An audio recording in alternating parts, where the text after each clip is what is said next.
Thor: Love and Thunder is a 2022 American superhero film based on Marvel Comics featuring the character Thor. Produced by Marvel Studios and distributed by Walt Disney Studios Motion Pictures, it is the sequel to Thor: Ragnarok, 2017, and the 29th film in the Marvel Cinematic Universe, MCU. The film was directed by Taika Waititi, who co-wrote the screenplay with Jennifer Kaytin Robinson, and stars Chris Hemsworth as Thor alongside Christian Bale, Tessa Thompson, Jaimie Alexander, Waititi, Russell Crowe, and Natalie Portman. In the film, Thor tries to find inner peace, but must return to action and recruit Valkyrie, Thompson, Korg, Waititi, and Jane Foster, Portman, who is now the mighty Thor, to stop Gorr the God Butcher, Bale, from eliminating all gods. Hemsworth and Waititi had discussed plans for a sequel to Ragnarok by January 2018. Love and Thunder was announced in July 2019, with Hemsworth, Waititi, and Thompson all set to return, as well as Portman, who did not appear in Ragnarok. Waititi wanted to differentiate Love and Thunder from Ragnarok, seeking to make a romance film and 1980s-inspired adventure. He adapted elements from Jason Aaron's run on Thor comic books during the 2010s, which similarly debuted Gorr and saw Foster take on the mantle and powers of Thor whilst under treatment for cancer.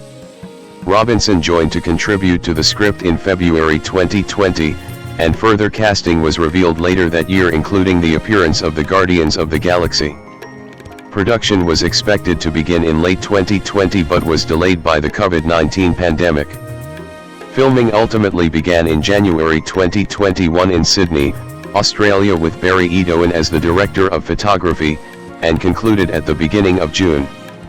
Thor: Love and Thunder premiered at the El Capitan Theatre in Hollywood, Los Angeles, on June 23, 2022, and was released in the United States on July 8, as part of Phase 4 of the MCU. The film received mixed reviews from critics, who praised the performances of Hemsworth, Bale, and Portman, but criticized its visual effects and tonal inconsistencies. The film grossed $760.9 million worldwide, making it the 8th highest grossing film of 2022, as well as the 2nd highest grossing film in the Thor franchise. Plot: Gorr and his daughter, Love, the last of their race, struggle in a barren desert. Despite their prayers to their god, Rapu, Love dies. The god-killing Necros word calls to Gorr, leading him to Rapu's lush realm. After Rapu cruelly mocks and dismisses Gorr's plight, he renounces the god, causing Rapu to start strangling him. The Necros word offers itself to Gorr, who kills Rapu with it and vows to kill all gods. Gorr is granted the ability to manipulate shadows and produce monsters, but is cursed with impending death and corruption under the sword's influence. Thor has joined the Guardians of the Galaxy after the Avengers' battle against Thanos. He learns of a distress signal from Sif, so he parts ways with the team. He finds an injured Sif, who warns that Gorr's next target is New Asgard. Meanwhile, Dr. Jane Foster, Thor's ex-girlfriend, has been diagnosed with stage 4 terminal cancer. With medical treatment proving ineffective, she travels to New Asgard hoping that Thor's hammer Mjolnir, which was previously fractured by Helabi, might heal her. Due to an enchantment Thor unknowingly placed on it years earlier to protect Foster, Mjolnir reforges and bonds itself to her. Thor arrives in New Asgard just as Gorr's attack begins. Thor is surprised to find Foster wielding Mjolnir, but teams up with her, Valkyrie, and Korg to fight Gorr. The group thwarts Gorr, but he escapes, kidnapping numerous Asgardian children and imprisoning them in the Shadow Realm. The group travels to Omnipotence City to warn the other gods and ask for their help in creating an army. The leader of the gods, Zeus, is unwilling to help, thinking they can remain safe and hidden from Gorr in the city. He also believes that Gorr will not be able to achieve his stated goal of visiting the realm of eternity, where he will be granted one wish, presumably to destroy all gods. As a security precaution, Zeus orders the group's capture to prevent them from exposing the city's location to Gorr. When Zeus injures Korg, Thor impales Zeus with his own thunderbolt, which Valkyrie steals before they escape to confront Gorr in the Shadow Realm. On the way, Thor learns of Foster's cancer diagnosis. The group arrives at the Shadow Realm but are unable to locate the children. Foster sees ancient drawings that depict Thor's battle axe Stormbreaker as a way to summon the Bifrost to enter eternity, and deduces the trap laid out by Gorr. She throws away Stormbreaker to prevent Gorr from accessing it. However, Gorr overpowers the group and threatens to kill Foster, forcing Thor to summon it back. Gorr successfully steals Stormbreaker and injures Valkyrie before a weakened Foster collapses. Upon traveling back to New Asgard, Thor discovers that Foster's Thor form is not allowing her body to naturally fight the cancer. Due to this, Thor travels to Eternity's altar alone and using Zeus's thunderbolt, imbues the children with his power to fight Gorr's monsters while he battles Gorr. When Foster senses that Gorr is about to kill Thor, she joins the battle with Mjolnir to save him. They destroy the Necros Word, freeing Gorr from its influence, but the three are brought into Eternity's realm. With Gorr poised to make his wish, Thor implores Gorr to revive his daughter instead of destroying the gods. Thor then leaves Gorr to make his decision and attends to Foster, who succumbs to her illness and dies in his arms. Moved by their display, Gorr wishes for Eternity to revive love, which it grants. As Gorr dies from the curse, he requests Thor to take care of love. In the aftermath, the children return to New Asgard, where Valkyrie and Sif commence their training, and a monument is erected in Foster's memory. Thor adopts Love, who accompanies him in his heroics, with Thor wielding Mjolnir and Love wielding Stormbreaker. In a mid-credits scene, back in Omnipotence City, a recuperating Zeus sends his son Hercules to kill Thor as revenge. In a post-credits scene, Foster arrives at the gates of Valhalla, where Heimdall welcomes her. Cast: Chris Hemsworth, Tessa Thompson, and Natalie Portman announcing the film at the 2019 San Diego Comic-Con. Chris Hemsworth as Thor, an Avenger and the former king of Asgard, based on the Norse mythological deity of the same name.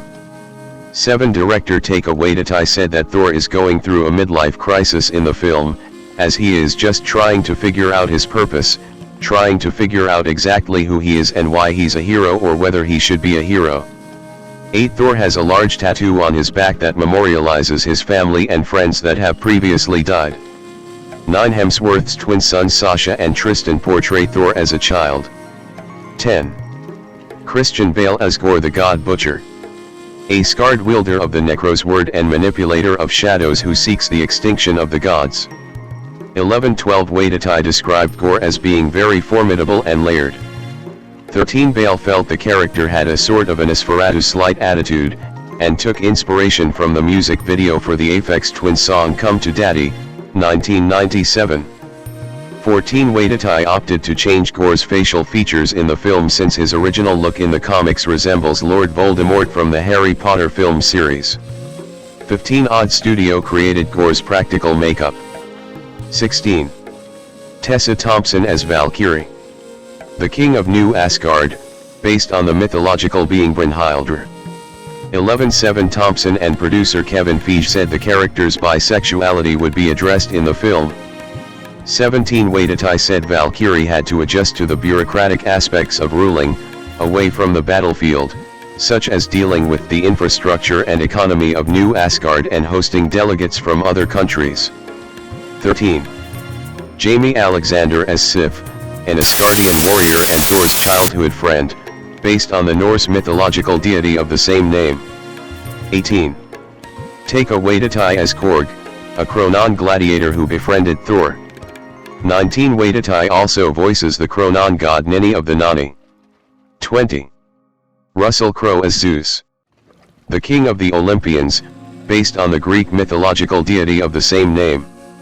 21 Crowe wanted to perform the role in a Greek accent, but Waititi thought it would sound too silly, so he had Crowe do takes in both a Greek and British accent. 22 with Waititi suggesting the British accent be similar to the one Crowe used for Maximus Decimus Meridius in the film Gladiator, 2000. 23 Waititi finally concluded that Crowe was correct and used the Greek accent in the final film.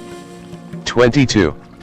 Natalie Portman as Jane Foster / Mighty Thor.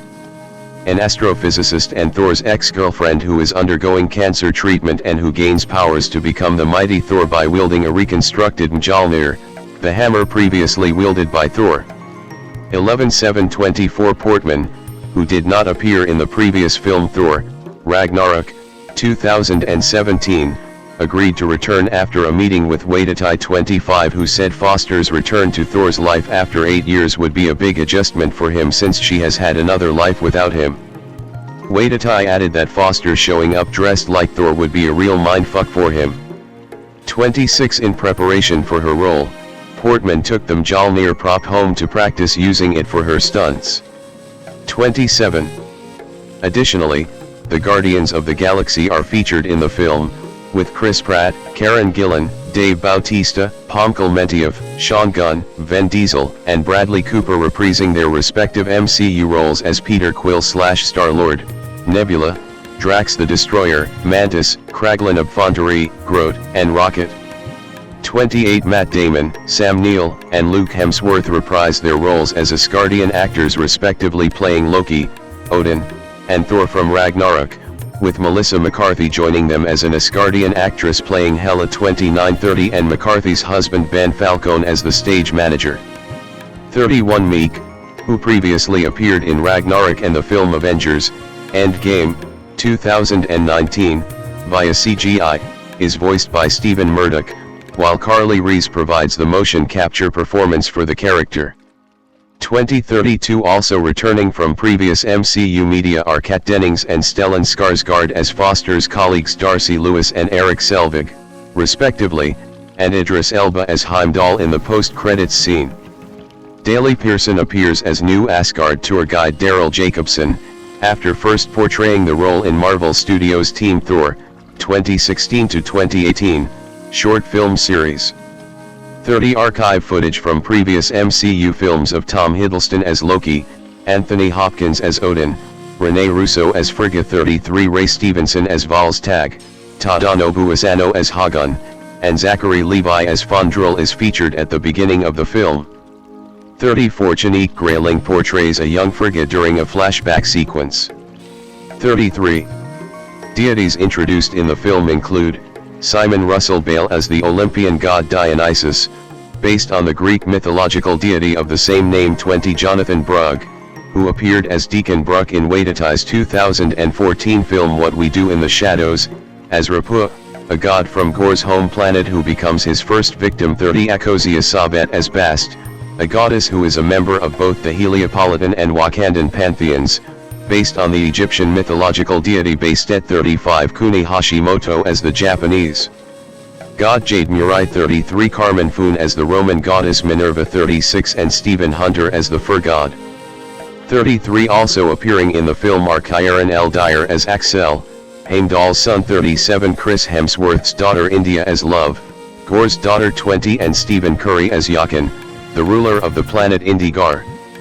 38 cameos in the film include Bale, Portman, and Waititi's children as new Asgard children. 39 Hemsworth's wife, Elsa Pataki, as the Wolf Woman who was one of Thor's past lovers. 31 Indiana Evans as one of the Zeusettes. 39 Jenny Morris as a new Asgard citizen. 20 Chloe Gauno as Foster's mother Elaine in a flashback sequence. 40 Dave Corey as Dwayne, a Kronan who becomes Korg's partner in a romantic relationship. 41 and Brett Goldstein as Zeus's son Hercules in the mid-credits scene. 30 Jeff Goldblum and Peter Dinklage were both originally set to reprise their respective roles as Grandmaster from previous MCU media and Eitri from the film Avengers Infinity War, 2018, but their scenes were cut from the theatrical release. 42 Lena Headey was also set to appear in the film, but her scenes were cut as well. 43 Production Development. Shortly after the release of the third Thor film, Thor Ragnarok, in November 2017, that film's director Taika Waititi and executives from Marvel Studios met to discuss ideas for another film, which was greenlit following the positive responses to Ragnarok. 44 Chris Hemsworth indicated in January 2018 that he was interested in continuing to play Thor in the Marvel Cinematic Universe, MCU, despite his contract with Marvel Studios being set to end with his role in the MCU film Avengers, Endgame, 2019. 45 By then, Hemsworth and Waititi had discussed what they would want in a potential fourth Thor film. 46 And Hemsworth said a month later that he would consider returning if there was another great script. 47 Tessa Thompson, who plays Valkyrie in the MCU films, believed in April 2019 that a pitch had been made for a Ragnarok sequel that involved Waititi returning. 48 Hemsworth said then that he would continue to play Thor for as long as possible, crediting Waititi with revitalizing his interest in the role after he became exhausted and underwhelmed with it prior to making Ragnarok. 49. In July 2019, Waititi officially signed on to write and direct a fourth Thor film, with Hemsworth expected to reprise his role. 50 Waititi was not interested in repeating what they did with Ragnarok, instead wanting to do something more interesting for myself to keep the whole thing ignited and to make sure that I'm feeling creatively stimulated. 13 Later that month, at San Diego Comic-Con, Marvel Studios president Kevin Feige announced the film as Thor, Love and Thunder, with a release date of November 5, 2021. Hemsworth and Thompson were confirmed to be returning along with Natalie Portman, reprising her role of Jane Foster from the MCU films Thor, 2011, and Thor, The Dark World, 2013. 7 Hemsworth, who would also serve as an executive producer. 51 was paid $20 million upfront for the film. 52 An increase from the $15 million upfront salary he earned for each of his appearances in Ragnarok, the film Avengers, Infinity War, 2018, and Endgame. 53 Portman agreed to return to the franchise, after her character had not been included in Ragnarok, following a single meeting with Waititi, who was given creative freedom from Marvel Studios to reimagine her role in the film, in which he offered to portray the character in a different and fresh way, with a license to be adventurous and fun and funny. 25 54 55 Thompson and Feige added that Valkyrie's bisexuality would be addressed in the sequel, retroactively making her Marvel Studios' first LGBTQ superhero. 1756 Marvel Studios executive Brad Winderbaum was producing the film alongside Feige. 11. Don Harwin, the Minister for the Arts for the Australian state of New South Wales, announced at the end of July that Thor, Love and Thunder would be filmed at Fox Studios Australia in Sydney back-to-back with the MCU film Shang-Chi and the Legend of the Ten Rings, 2021, with work set to begin on Love and Thunder there in March 2020 ahead of an August 2020 filming start. The production was set to receive over $24 million, $18 million US, of subsidies from the Australian and New South Wales governments. Marvel Studios Vice President David Grant said shooting the two films back-to-back would provide continuous employment for local crews, with Love and Thunder expected to generate over $178 million, $134 million US, for the local economy. He added that the studio would work with local educational institutions in creating internship opportunities. 57 Jeff Goldblum said in August 2019 that there was a chance he could reprise his Ragnarok role of the Grand Master in the sequel. 58 And Waititi confirmed in October that he would be reprising his own role of Korg from Ragnarok and Endgame. 19 Christian Bale entered talks to join the cast in January 2020. 59 With pre-production expected to begin in April. 60 Thompson confirmed a month later that Bale would star as the villain in the film. 61 While Vin Diesel, who voices Groot in the MCU films, said he had discussed the film with Waititi and had been told the Guardians of the Galaxy would be appearing in it. 62 In early April, Disney shifted much of their Phase 4 slate of films due to the COVID-19 pandemic, moving Thor, Love and Thunder's release date to February 18, 2022. 63 Pre-production on the film was delayed due to the pandemic, with Waititi unsure when production would continue. 64 At the end of the month, Disney moved the release date up to February 11, 2022. 65 By July, filming was set to start in early 2021. 66. Writing. Co-writer and director Taika Waititi at the 2019 San Diego Comic-Con. When announcing the film in July 2019, Waititi said it would adapt elements from Jason Aaron's Mighty Thor comic books by having Foster become a hero called the Mighty Thor. 767 Feige said that the film would include a lot of elements from Marvel Comics and that the storyline of Foster becoming the Mighty Thor would be an important part. 2567 explaining that Marvel considered the Mighty Thor run to be one of the best recent comic books. Waititi read the comic while working on Ragnarok, and when he agreed to direct another Thor film, he told Marvel that he wanted to include Foster as the Mighty Thor. 25 The studio agreed to adapt Aaron's storyline and include Portman following discussions with Waititi about where the story could lead. 26 Waititi said they stuck close to Foster's storyline from those comics and tried to adapt its best parts. He also explained that Thor having his axe Stormbreaker and then seeing his hammer Mjolnir return in the hands of someone else and no longer being his hammer would explore the idea that someone's taking his place, which he felt some fans assumed would occur, but did not believe this as such. 68 Aaron served as a consultant on the film. 69 A.C. Bradley, the creator and head writer of the animated series What If? 2021 to 2024, pitched an episode of that series in which Foster would have become Thor, but the idea was rejected because the storyline was already being used for Love and Thunder. 70. In August, Waititi was reported to have completed a script for the film 71, but he denied this later that month. 72 While promoting his film Jojo Rabbit, 2019, in October, Waititi said he had completed the first draft of the screenplay 73, but the story would change throughout filming and editing. He was unsure if the film would include the storyline from Aaron's run in which Foster suffers from breast cancer, which he said was a powerful part of the comics. 74 Portman later said Foster's treatment from cancer would be explored in the film.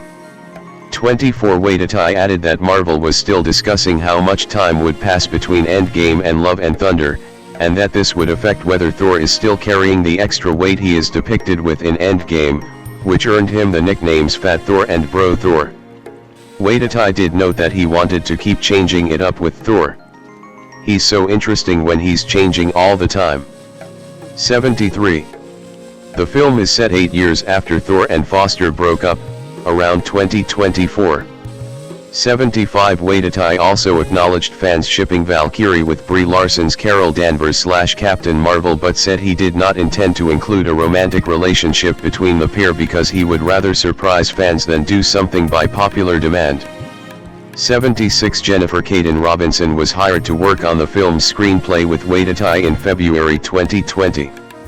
77 Waititi received sole screenplay credit on the film's theatrical poster, with Robinson credited with him for the story. 78 Before the final credits from the Writers Guild of America credited both Waititi and Robinson as the film's writers.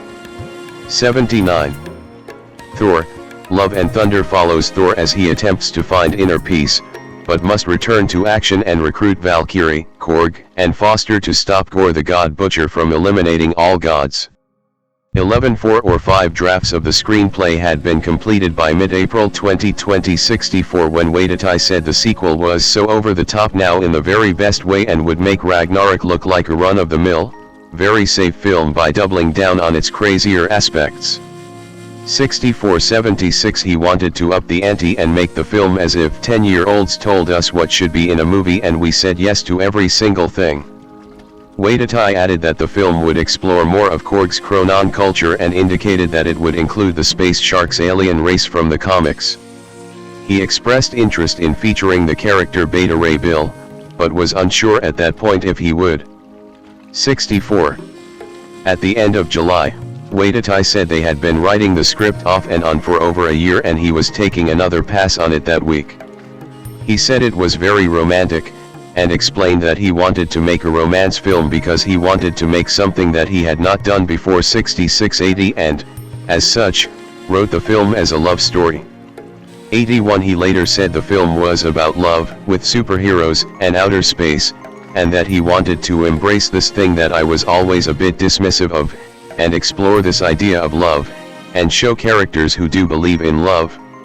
82 That October, Hemsworth said Waititi was still writing the script and expressed his excitement for doing something drastically different with his character, as he did in his previous 3 MCU films. 83 Waititi later described Love and Thunder as the craziest film he had ever made and explained that each element was intended to not make sense. He said it would have its own distinct flavor from Ragnarok 84, which he called a 1970s space opera with a festive, party-like tone. He saw this film as a 1980s adventure, taking inspiration from posters for films such as Conan the Barbarian, 1982, and The Beast Master, 1982, as well as art seen on vans in Venice Beach. 13 With the works of Jack Kirby and the covers of Old Mills and Boone romance novels also serving as visual touchstones for the film. 81 He said it was not serious or dramatic, but it did explore themes such as love, loss, and our place in the world while making the characters ask themselves the questions: what is your purpose? What is the reason that you're a hero, and what do you do when you have these powers? 13. The film's ending involving love underwent multiple revisions. 85. James Gunn, the writer and director of the 3 Guardians of the Galaxy films, consulted on how the Guardians characters were used in Love and Thunder. 86 With Gunn and Waititi discussing where the characters were going before Waititi began writing. Waititi read Gunn's script for Guardians of the Galaxy Volume 3, 2023, which is set after Love and Thunder, and then Gunn read Waititi's script and shared his thoughts. 87 Asking for some adjustments to be made. 88 In January 2021, Gunn said the Guardians were in great hands with Waititi. 86 And he later praised Waititi's work on the script. 89 Chris Pratt said Love and Thunder would continue the rivalry between Guardians leader Peter Quill / Star-Lord and Thor that was established in Infinity War and Endgame. 90 While Karen Gillan said Waititi brought out the bonkers side of Nebula through her pure aggression. 91 Pre-production. Pre-production began in Australia by October 2020. 24 A month later, Chris Pratt was revealed to be reprising his role as Guardians of the Galaxy leader Peter Quill / Star-Lord. 92 Given the ensemble nature of the cast, industry insiders described the film as feeling like Avengers 5. 93 In December, Feige revealed that the film's release was delayed again, this time to May 6, 2022, and he announced that Bale would portray Gore the God Butcher in the film. 94 Jaimie Alexander was also revealed to be reprising her MCU role in Love and Thunder, returning as Sif from the first 2 Thor films after not appearing in Ragnarok. 1895-96 Alongside other members and allies of the Guardians of the Galaxy, Pom Klementieff as Mantis. 97 Dave Bautista as Drax the Destroyer, Karen Gillan as Nebula. 98 And Sean Gunn as Kraglin of Fontaine. Gunn also provides on-set reference for Guardians member Rocket. 98-99 Matt Damon was set to appear, after making a cameo appearance in Ragnarok as an Asgardian actor playing Loki. 98-100 He received special permission to enter Australia, despite the country's strict travel restrictions during the pandemic, since Love and Thunder was providing jobs for Australians. 101 This prompted criticism as it was perceived that Damon, who travelled with his family, received preferential treatment to enter when many Australian nationals abroad were unable to return to the country. 100 Sam Neill, who appeared alongside Damon in Ragnarok as an actor playing Odin, said there was a good chance he would be in the film as well, as long as he could travel from New Zealand to Australia during the pandemic. 102 Maisie Rubio served as the film's costume designer, after doing so for Ragnarok. 103-104 For Love and Thunder, Rubio focused on making clothes that reflect faithfully to the comics and fit Thor's mythology. 103 Making of Foster's costume required 10 set constructions. 105 Rubio created Foster's costume based on the old comics while maintaining her heroic attributes, with advanced technology that was flexible and versatile. As Portman was vegan, it was important to Rubio that she make Foster's costume out of non-animal materials such as plastic and other synthetic materials. To differentiate Foster from Thor, Rubio added silver metallic and deeper red hues to Foster's costume since Thor's one used new colors, as well as her winged helmet. 103-104 Rubio created 25 costumes for Hemsworth. These included many types of Thor's typical uniform, which Rubio integrated more vibrant colors, like reds, blues, and metallic golds to match the exaggerated aesthetic of the film. 103-104 Thor's 1980s costume was influenced by Kurt Russell's character Jack Burton in the film Big Trouble in Little China, 1986, 106, and his other costumes made more flashier compared to Foster's. Thor's costume, unlike those of most of the characters in Love and Thunder, which were taken directly from the comics, was redesigned for the film, with Rubio using classical sculptures as a source of inspiration for his outfit during the draping process. For a great contrast to vibrant colors used by other characters, Rubio applied white to his costume rather than black, reflecting his supernatural nature. 103-104 Rubio bought 50 yards, 46 m, of linen to hide the costume's wire rigger and the heating, ventilation, and air conditioning system. This prevented Bale from overheating. Leather masters Augusto and Giampaolo Grassi were hired to make a breastplate for Zeus' costume using gold leaf. 106. Filming. Principal photography began on January 26, 2021 107 at Fox Studios Australia in Sydney 57 under the working title The Big Salad. 108 Barry Bazidoan serves as the cinematographer. 109 After previously working with Waititi on the Disney Plus Star Wars series The Mandalorian, 2019 to 2023. 110 Filming was delayed from an initial August 2020 start date due to the COVID-19 pandemic.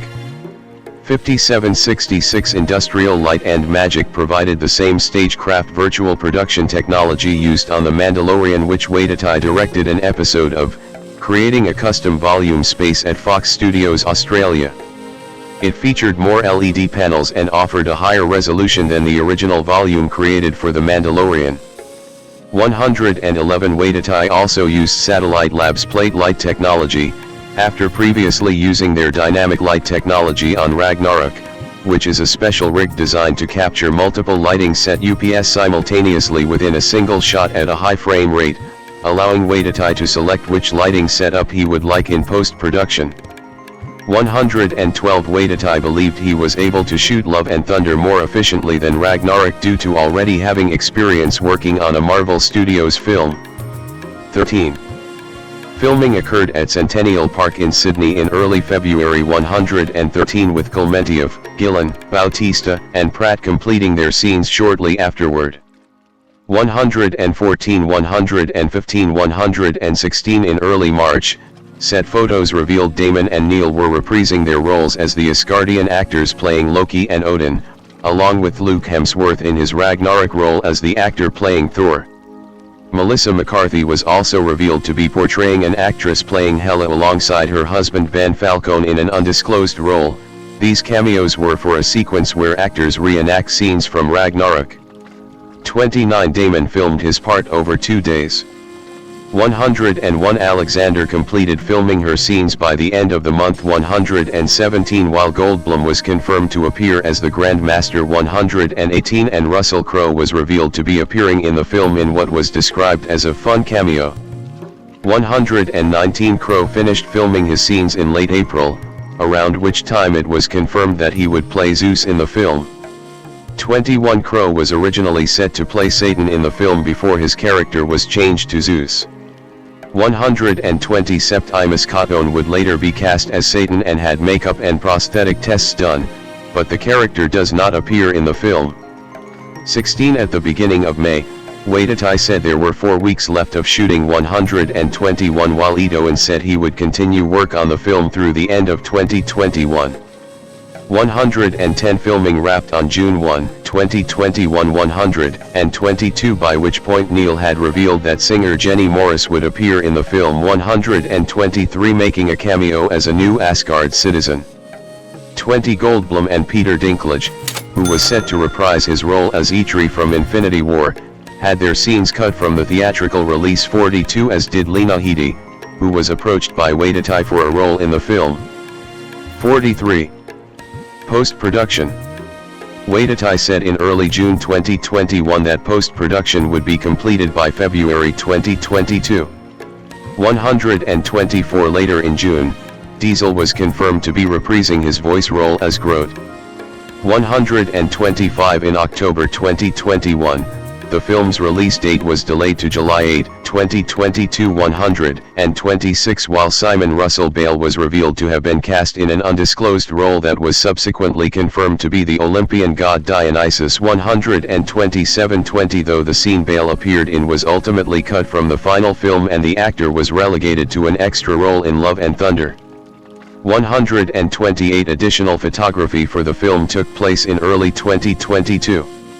129, at the start of March, further reshoots were revealed to be happening in the coming weeks. 130, and were said to have begun with Bale by the week of March 18. 129. 131, the teaser trailer released in April confirmed that Bradley Cooper would be reprising his MCU role as the voice of Rocket in the film 11, and Echosia Sabet was revealed to be appearing as the goddess Bast the following month. 35, following the appearance of Brett Goldstein in the film's mid-credits scene as Hercules, Waititi revealed in July 2022 that Feige really wanted him to be cast for that role. 132. External videos. Video icon. Marvel Studios Thor, Love and Thunder, end credits. Main on-end title sequence presents the film's main on-end title sequence, YouTube video from Perceptions channel. Additional characters appearing in the film include, Falagar the Behemoth, one of the gods slain by Gore. 133, the cosmic wish-granting entity Eternity. 134, Thor's magical goats Tooth Gnasher and Tooth Grinder, based on the Norse mythological animals Taengrisnir and Tangjostr. 135, and Warsong, Valkyrie's winged steed. 136, the latter was renamed from Aragorn as in the comics to Warsong for Love and Thunder, after previously appearing unnamed in Ragnarok and Endgame. 137, Waititi had planned to have Jesus make a cameo appearance as part of a cutaway gag in the Omnipotence City sequence, after Valkyrie mentioned a god of carpentry. 138, the character Sidorak was considered to appear in the film as one of the deities seen in Omnipotence City, but the idea was scrapped. 139, storyboards by artist Anthony Lewin for Love and Thunder suggest that the characters Galactus, Fin Fang Foom, and Shimagarath were also considered for inclusion in the film. Shimagarath previously appeared in the MCU film Doctor Strange in the Multiverse of Madness, 2022, under the name Gargantos. 140.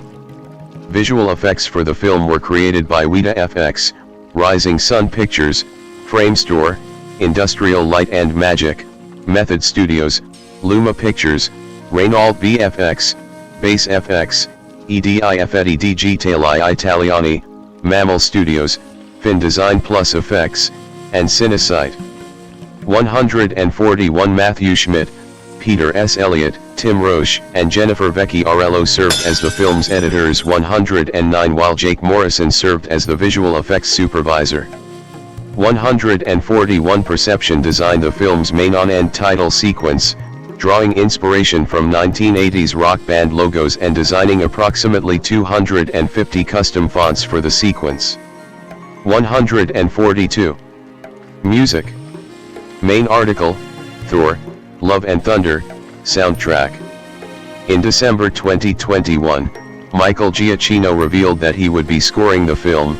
He previously scored the MCU film Doctor Strange, 2016, and the MCU Spider-Man trilogy for Marvel Studios, as well as Waititi's previous film Jojo Rabbit, 2019. 143, a soundtrack album, featuring Giacchino's original themes along with the score composed by him and Nami Malumad, was released by Hollywood Records and Marvel Music on July 6, 2022. The single Mama's Got a Brand New Hammer, the film's main suite, was released on June 30. 145 Waititi wanted the music to reflect the same aesthetic of the film with its bombastic, loud, colorful palette. Sweet Child O' Mine by Guns N' Roses is featured in the film, given Guns N' Roses is one of Waititi's favorite bands, and helped reflect the sort of crazy adventure that we're visually presenting. 146 The song was also used in the film's marketing. 147 The film features the song Rainbow in the Dark by Dio, according to Wendy Dio, widow of band member Ronnie James Dio. 148 Marketing. Lego sets and Hasbro figures based on the film were revealed in February 2022. 149 with additional Lego sets and Funko Pops revealed that April. 150 The teaser trailer was released on April 18, 11, and commentators discussed its ending, which debuted Portman's Foster in the mighty Thor costume and wielding a restored version of Thor's hammer Mjolnir. Marco Vito Otto of Collider and Ryan Parker from The Hollywood Reporter highlighted the use of Sweet Child O' Mine, which Otto felt indicated Waititi would keep the hard rock aesthetics that helped Thor Ragnarok become a huge success, while Parker called it a bright, stylish, fun trailer that sets a tone for the film in true Taika Waititi form. 151 147 152 Justin Harp of Digital Spy felt the humor from Ragnarok was clearly back in this film too. 153 While Tom Power of Tech Radar felt the trailer was a superhero, intergalactic glam rock feast for the senses and contained intriguing footage that did a good job of teasing the film. 154 Both The Ringer's Daniel Chin and Empire's Sophie Butcher highlighted the trailer's focus on Thor's journey of self-discovery as well as the lack of footage of Bale's gore.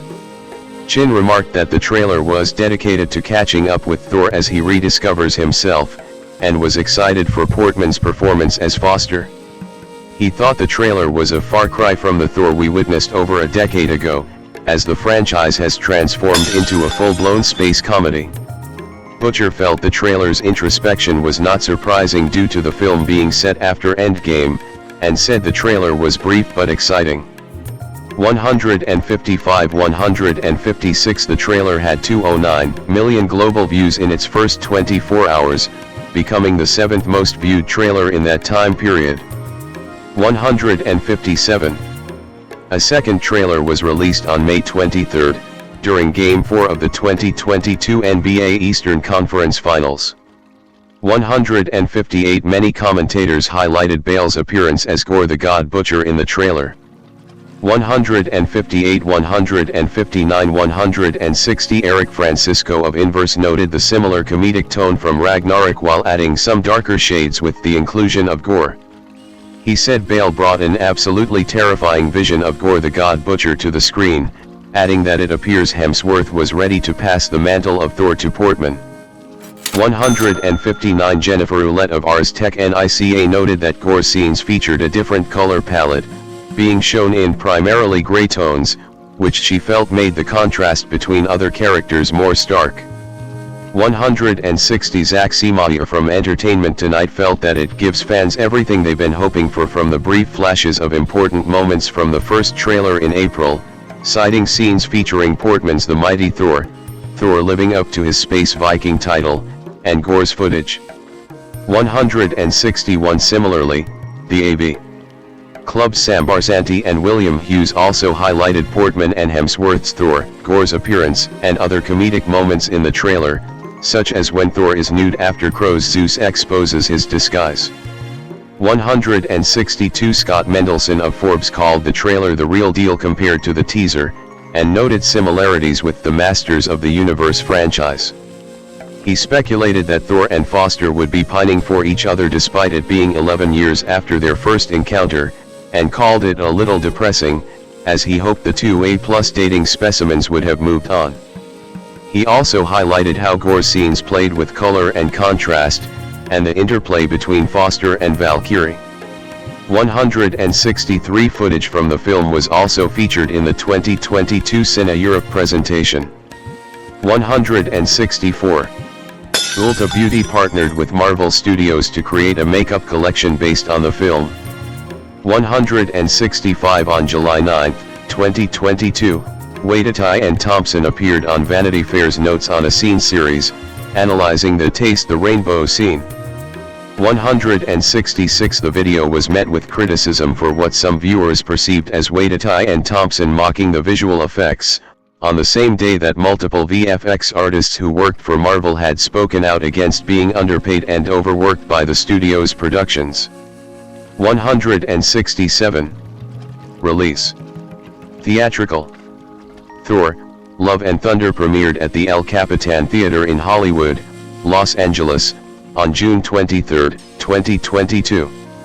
168. 169. The film was theatrically released in Australia on July 6, 2022. 170. In the United Kingdom, Ireland, and New Zealand on July 7. 171. 170. And in the United States on July 8, 2022. 126. In 4DX, RealD 3D, IMAX, ScreenX, and Dolby Cinema.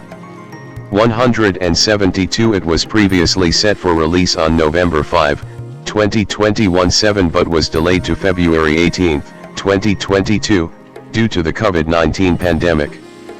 63. It was then moved up a week to February 11 once Doctor Strange in the Multiverse of Madness was rescheduled from November 2021 to March 2022. 65. And delayed once again to May 6, 2022, in December 2020. 94. 65. Before shifting to the July 2022 date in October 2021.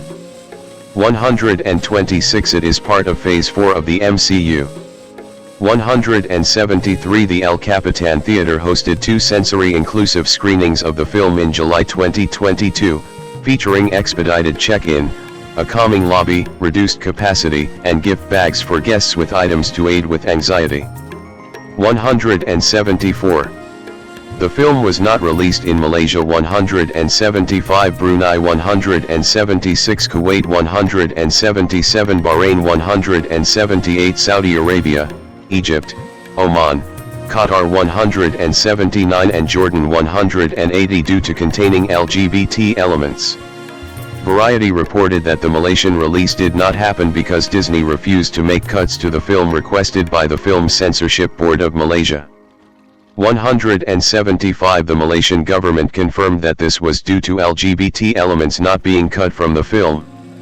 181. However, the film became available on Disney Plus in the Middle East region on September 8, 2022. 182. Home media. Thor: Love and Thunder was released on Disney Plus on September 8, 2022, part of Disney Plus Day. 183. With the option to view the theatrical version of the film or an IMAX enhanced version. 184. It was released by Walt Disney Studios Home Entertainment on Ultra HD Blu-ray, and DVD on September 27. The home media includes audio commentary, deleted scenes, a gag reel, and various behind-the-scenes featurettes. 185. According to the streaming aggregator Just Watch, Thor: Love and Thunder was the third most streamed film in the United States in 2022. 186. Nielsen Media Research, which records streaming viewership on U.S. television screens, calculated that Thor: Love and Thunder was watched for 1.5 billion minutes from September 5/11, 2022, making it the most streamed film of the week. 187. The following week, from September 12 to 18, 2022, it garnered 621 million minutes of watch time, ranking as the most streamed film for the second week in a row. 188. Reception. Box office. Thor: Love and Thunder grossed $343.3 million in the United States and Canada, and $417.7 million in other territories, for a worldwide total of $760.9 million. 4.5. It is the 8th highest grossing film of 2022. 189. The film's opening weekend earned $303.3 million globally, of which IMAX contributed $23 million, making it the third largest July debut of all time for the format. 190 Deadline Hollywood calculated the film's net profit as $103 million, accounting for production budgets, marketing, talent participations, and other costs. Box office grosses and home media revenues placed it 9th on their list of 2022's most valuable blockbusters. 191. In the United States and Canada, the film was projected to gross $140 to $167 million from 4,375 theaters in its opening weekend, along with a total gross of $345 to $420 million. 192-193 The film earned $69.5 million on its first day, which included $29 million from Thursday night previews. This marked the second highest opening day and preview night of 2022, behind fellow MCU film Doctor Strange in the Multiverse of Madness, as well as the fifth highest opening day ever for an MCU film. 3. Its opening weekend earned $144.2 million, which was the largest debut of the Thor franchise, the 12th largest for the MCU, and the third largest for 2022, behind Multiverse of Madness, $187.4 million, and Jurassic World Dominion, $145 million. Of the $144.2 million figure, over $13.8 million came from IMAX, making it the fifth highest July debut of all time for the format domestically. Love and Thunder was also the sixth film in the COVID-19 pandemic to earn over 10 million theater admissions in its opening weekend. 194. Its second weekend grossed $46.6 million, a decline of nearly 68%, representing one of the MCU's largest sophomore weekend drops. Deadline Hollywood attributed this to its cinema score grade and generally mixed reception from critics and audiences. 195. In its third weekend the film made $22.6 million, finishing second behind newcomer Nope. 196. Outside of North America, Love and Thunder grossed $15.7 million from 17 markets on its opening day, surpassing the first day overall results of Thor Ragnarok 2017 by 39%. 197. Its weekend gross was $159.2 million from 47 markets, making it the MCU's ninth largest overseas debut ever and the third largest for any Hollywood film released in the COVID-19 pandemic. It surpassed Ragnarok's opening by 19%. IMAX contributed $9.2 million to the weekend, becoming the third largest July debut ever overseas. It also set several pandemic box office milestones in its opening weekend, marking the second highest pandemic opening in Australia, New Zealand, and the Philippines, while earning the third highest in numerous territories, including Brazil, Italy, Thailand, Singapore, and Argentina. 198. As of July 24, 2022, the film's largest markets are the United Kingdom, $31.5 million, Australia, $25.5 million, Mexico, $23.2 million, South Korea, $22.3 million, and Brazil, $17.2 million. 199. Critical response. The review aggregator website Rotten Tomatoes reported an approval rating of 63%, with an average rating of 6.4/10, based on 449 reviews. The site's critics' consensus reads, "In some ways, Thor, Love and Thunder feels like Ragnarok Redux, but overall, it offers enough fast-paced fun to make this a worthy addition to the MCU." 200. On Metacritic, the film has a weighted average score of 57 out of 100, based on 64 critics, indicating mixed or average reviews. 201 audiences polled by CinemaScore gave the film an average grade of B+ on an A+ to F scale, and Post-Track reported 77% of audience members gave it a positive score, with 63% saying they would definitely recommend it. 194. In early reactions to the film, Screen Rant noted that the performances from Christian Bale and Natalie Portman were praised. 202 Owen Gleiberman of Variety said there are many words to describe Thor, Love and Thunder, stating comedy is all part of the package that made Ragnarok such a genuine Marvel wildflower. Gleiberman wrote that the film sustains its freshness to the end, although it started with a more awkward first act with the Guardians of the Galaxy. He also praised Gorr's characterization, a powerful introduction, and concluded the review by saying he felt moved by the end. 203 David Ehrlich of IndieWire praised the film for its light tone and humorous moments, writing that Taika Waititi continues to brighten up the Thor movies with his own flavor of wackiness, which is as welcome here as it was grating in Jojo Rabbit. However, he noted that the film is clouded by its uncertain place in the universe from the moment it starts. To Nick Allen at RogerEvert.com gave the film 3 out of 4 stars, stating that it was more or less a victory lap for all that Waititi achieved with his previous Marvel film, the often hilarious, rousing, and plainly refreshing Thor, Ragnarok. And while it has too many familiar flourishes and jokes, this entertaining sequel is still a force for good, with enough visual ambition and heart in front of and behind the camera to stand on its own.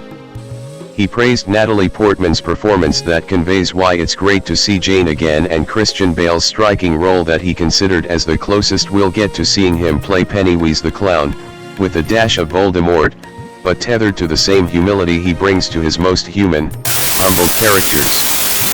204. Todd Gilchrist at the AV Club graded the film B, feeling that it did revisit the cheeky, sentimental tone of the nearly universally beloved Thor, Ragnarok, and propels its eponymous hero into new adventures that bring full circle a journey that started with the very first, much less beloved Thor back in 2011.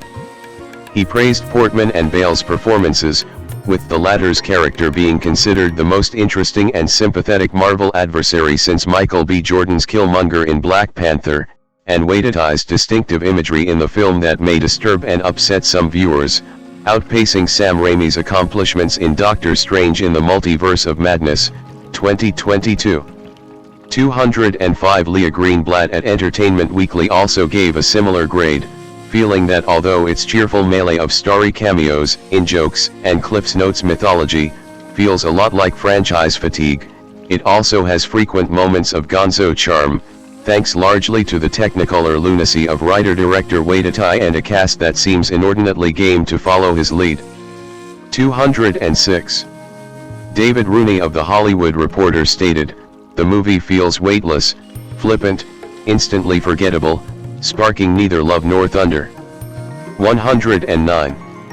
David Sims of The Atlantic felt the film delivered a usual lightning-streaked action and tossed-off gags, but this time, there's not enough heft behind the flashiness.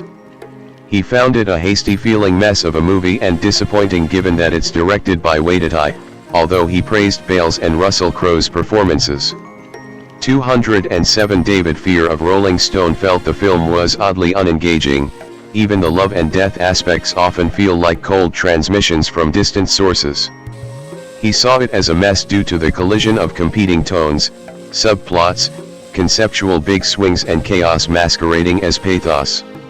208 Eric Francisco at Inverse found Chris Hemsworth's Thor in the film becoming meandering, left in the purgatory of a roundabout tale that makes some sense on paper but in execution fails to maintain viscosity, feeling that Marvel doesn't know what to do with the character anymore. He felt that despite striving for an emotional story about loss and love, the movie gets in its own way with tiresome relentless comedy, distracted plotting, and uneven tone. 209. Richard Roper of the Chicago Sun-Times gave the film 2 out of 4 stars, calling it one of the goofiest and least consequential sagas in MCU history, an allegedly wild and wacky but ultimately disappointing and disjointed chapter in the ongoing story of the God of Thunder, who seems to get more clueless with each passing movie. 210. At the London premiere Q&A, in response to the question how gay will the film be, Waititi exclaimed that it would be super gay.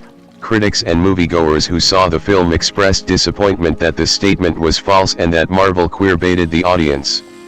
211, 212, 213. Jade, King of the Gamer, felt expectations from queer audiences for prominent LGBTQ+ characters and themes in Thor, Love and Thunder were not met, writing that the film's creators have been out there talking up the LGBTQ+ representation when it isn't really a massive part of the experience.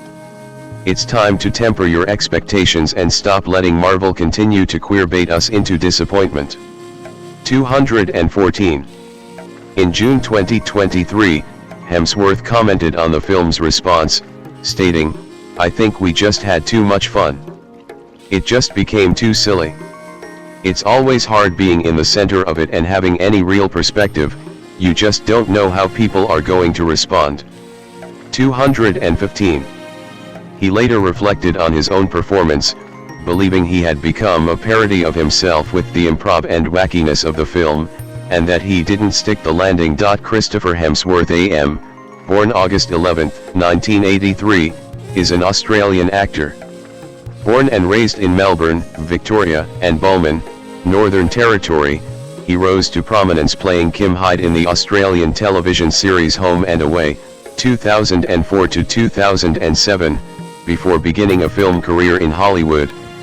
In the Marvel Cinematic Universe, Hemsworth starred as Thor in the 2011 film of the same name and reprised the role in several subsequent installments, which established him among the world's highest-paid actors. 1-2.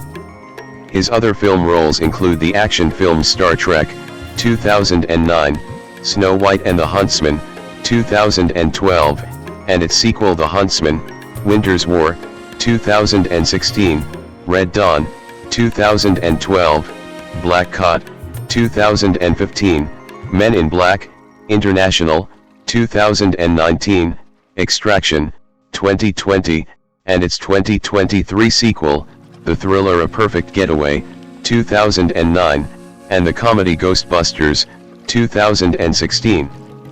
Hemsworth's most critically acclaimed films include the comedy horror The Cabin in the Woods, 2012, the biographical sports film Rush, 2013, in which he portrayed James Hunt, the action film Furiosa, a Mad Max saga, 2024, which earned him a nomination for the IACTA Award for Best Actor in a Supporting Role, and the animated film Transformers 1, 2024, in which he voiced Optimus Prime. Early life. Christopher Hemsworth III was born on August 11, 1983, 4 in Melbourne, 5 to Leonie, née Van Os, 6 an English teacher, and Craig Hemsworth, a social services counselor. 7-8 He is the second of three sons, following Luke, b. 1980, and preceding Liam, b. 1990, both of them are also actors. His maternal grandfather is a Dutch immigrant and his maternal grandmother is of Irish descent. 9 Non-primary source needed on his paternal line. He is of English, Scottish, and German ancestry. 6. He was brought up both in Melbourne and in the outback in Bulman, Northern Territory. He has said, "My earliest memories were on the cattle stations up in the outback, and then we moved back to Melbourne and then back out there and then back again. Certainly most of my childhood was in Melbourne, but probably my most vivid memories were up there in Bulman with crocodiles and buffalo. Very different walks of life." 5. He attended high school at Heathmont College 5 before his family again returned to the Northern Territory, and then moved a few years later to Phillip Island. 10. Career. Early work, 2002 to 2010. Hemsworth started his career by appearing in several television series. In 2002, Hemsworth starred in 3 episodes of fantasy television series Guinevere Jones as King Arthur, as well as making an appearance in soap opera series Neighbours and 1 episode of Martial Law. The following year, he appeared in an episode of The Saddle Club. In 2004, Hemsworth auditioned for the role of Robbie Hunter in Australian soap opera Home and Away. He did not receive the part, but was subsequently recalled for the part of Kim Hyde. He moved to Sydney to join the cast, appearing in 171 episodes of the series. 11 He left the cast of Home and Away on July 3, 2007. Hemsworth later remarked that although he became more visible after Home and Away, his work on a soap opera did not earn him respect within the film industry. 12. Hemsworth was a contestant on the 5th season of Dancing with the Stars Australia, partnered with professional dancer Abby Ross. The season premiered on September 26, 2006, and after 6 weeks, Hemsworth was eliminated on November 7. Hemsworth's appearance in the franchise almost cost him the role of Thor, as producers of the Marvel film franchise feared fans would be put off. 13. In 2009, Hemsworth played James T. Kirk's father, George Kirk, in the opening scenes of J.J. Abrams' film Star Trek. The role was initially offered to Matt Damon, who turned it down. Abrams appreciated Hemsworth taking on the role. 14. Josh Tyler of CinemaBlend was impressed with Hemsworth, describing the actor's scene as the best 5 minutes I've spent in a movie theater this year. 15. The film was a box office success, grossing $385.7 million. 16. That same year, Hemsworth played the character Cale Garrity in the thriller A Perfect Getaway. It received mixed reviews. 17-18, but Hemsworth was praised for his appropriately intimidating performance of a thuggish backpacker. 19. Paul Young of Screen Rant also praised Hemsworth's performance as solid. 20. Hemsworth went on to play Sam in 2010's Cash alongside English actor Sean Bean, which was the first film he shot when he arrived in the United States. The film's director, Stephen Milburn Anderson, said Hemsworth had only been in the United States for 6 weeks when he had auditioned for the role, recalling, "Here's a guy who is young, has the right look, is a very good actor and, let's face it, he's beautiful. So I say, we need to get this guy in." I was very impressed. 21. In November 2010, The Hollywood Reporter named Hemsworth one of the young male actors who are pushing, or being pushed onto the Hollywood A-list. 22. Thor and worldwide recognition, 2011 to 2015. In 2011, Sony Pictures announced that Hemsworth would star in the thriller Shadow Runner 23, but the film was never made. That same year, Hemsworth was cast as the superhero Thor in the Marvel Cinematic Universe. His first film in the franchise was 2011's Thor. He and castmate Tom Hiddleston, who ultimately played Loki, had each auditioned for the role, for which Hemsworth said he gained 20 pounds of muscle. 24. With a worldwide gross of $449 million. 25. Thor was the 15th highest grossing film of 2011. 26. The film received positive reviews. 27. And Hemsworth's portrayal of the God of Thunder was praised by Kenneth Turan of the Los Angeles Times. 28. Hemsworth reprised the role the following year for the film The Avengers, 2012, as one of the 6 superheroes alongside Robert Downey Jr.'s Tony Stark/Iron Man, Chris Evans' Steve Rogers/Captain America, Mark Ruffalo's Bruce Banner/Hulk, Scarlett Johansson's Natasha Romanova's/Black Widow, and Jeremy Renner's Clint Barton/Hawkeye sent to defend Earth from his adopted brother, Loki. 29. The film was a critical 30 and commercial success, grossing over $1.5 billion worldwide. 31. The ensemble cast was praised for their on-screen chemistry by Peter Travers of Rolling Stone. 32. Hemsworth shot the horror film The Cabin in the Woods shortly after the release of Star Trek, but it went unreleased until 2012. It garnered positive reviews. 33. And his portrayal of alpha male jock Kurt Vaughn was described by Allison Foreman of Mashable as his sexiest role yet. 34. Hemsworth later starred opposite Kristen Stewart in the film Snow White and the Huntsman, 2012, as the Huntsman. Although a commercial success, grossing $396 million worldwide. 35. It received mixed reviews. 36. Critics were critical of Hemsworth and Stewart's on-screen chemistry, and Angela Watercutter of Wired felt the characters were not fully fleshed out. 37. Hemsworth was cast as Jed Eckert in the 2012 Red Dawn remake after MGM saw dailies footage of a scene from the cabin in the woods. 38 He was cast as Thor 2 days after being cast in Red Dawn. 38 The film was a box office bomb, grossing only $50 million against a production budget of $65 million. 39 and received negative reviews. 40 Hemsworth in 2013.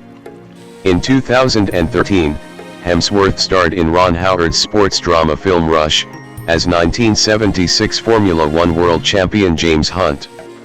41 Henry Barnes of The Guardian was impressed with Hemsworth's performance, praising the actor for delivering the superb script with some mastery. 42 Later that year, Hemsworth reprised the role of Thor for the sequel to Thor in Thor: The Dark World, 2013. 43 Although a commercial success with a worldwide gross of $644 million. 44 The film became the lowest rated film in the MCU franchise on the review aggregator website Rotten Tomatoes at 66% approval rating. 45 The chemistry between Hemsworth and Hiddleston was praised by critics. Ben Child of The Guardian wrote, "Thanks to Hiddleston and Hemsworth's impressive collective charisma, Thor: The Dark World is far from a franchise killer." 46 In 2015, Hemsworth starred in director Michael Mann's action thriller Black Cot, opposite Viola Davis. 47 The film bombed at the box office. 48 and was poorly received.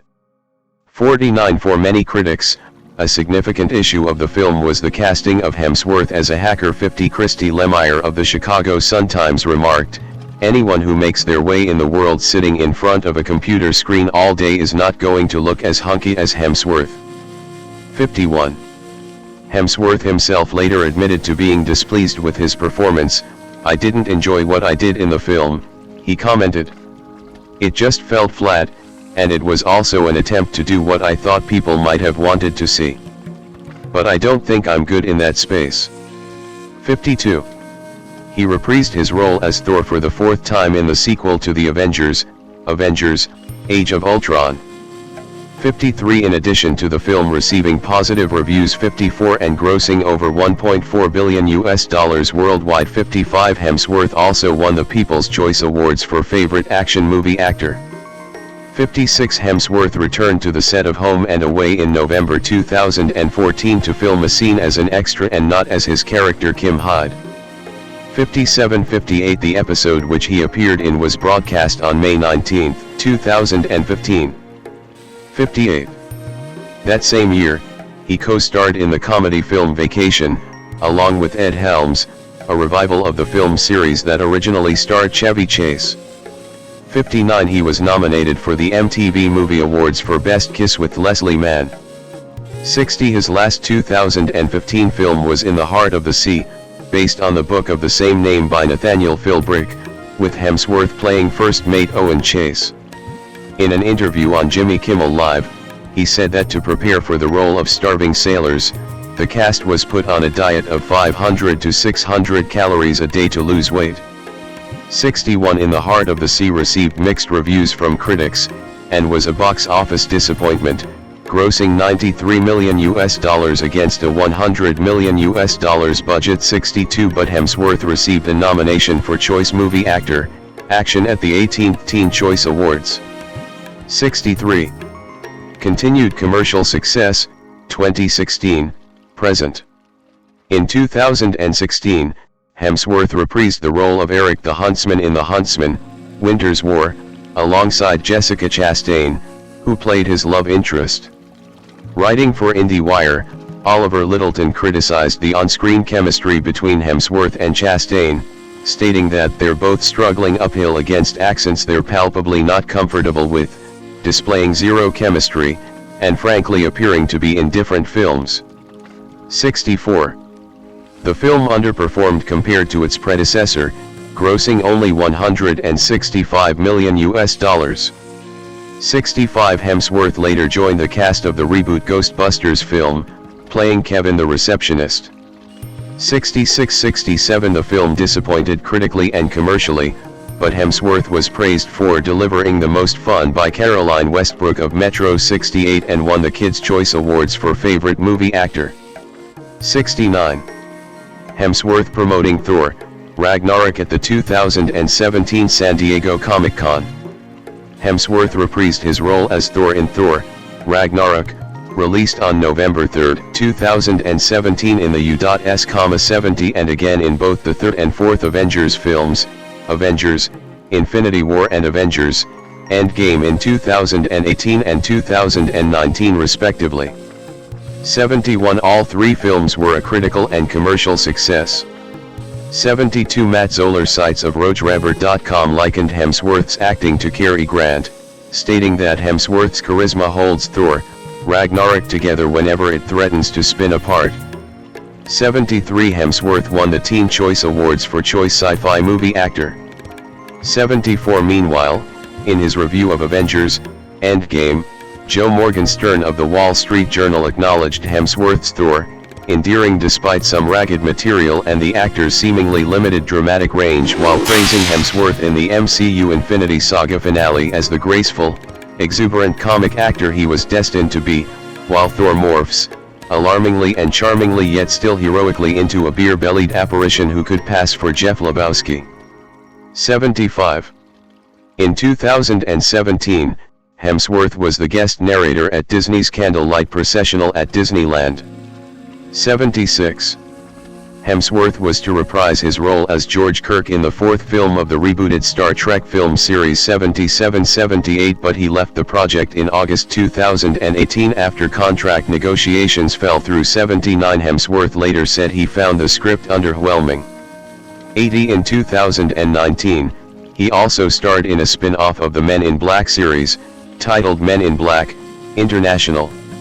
81. The film grossed $253 million worldwide and received generally unfavorable reviews from critics, who criticized the lackluster action and forgettable plot, although the chemistry between Hemsworth and co-star Tessa Thompson was praised.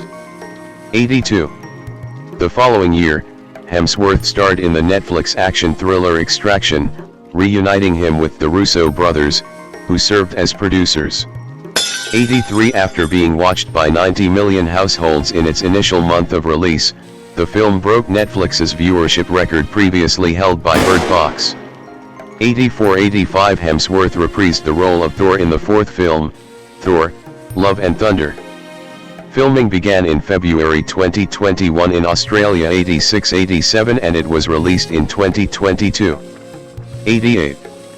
Hemsworth worked on Limitless with Chris Hemsworth in 2022, a 6-part documentary series, for National Geographic. The show paired Hemsworth with noted filmmaker Darren Aronofsky.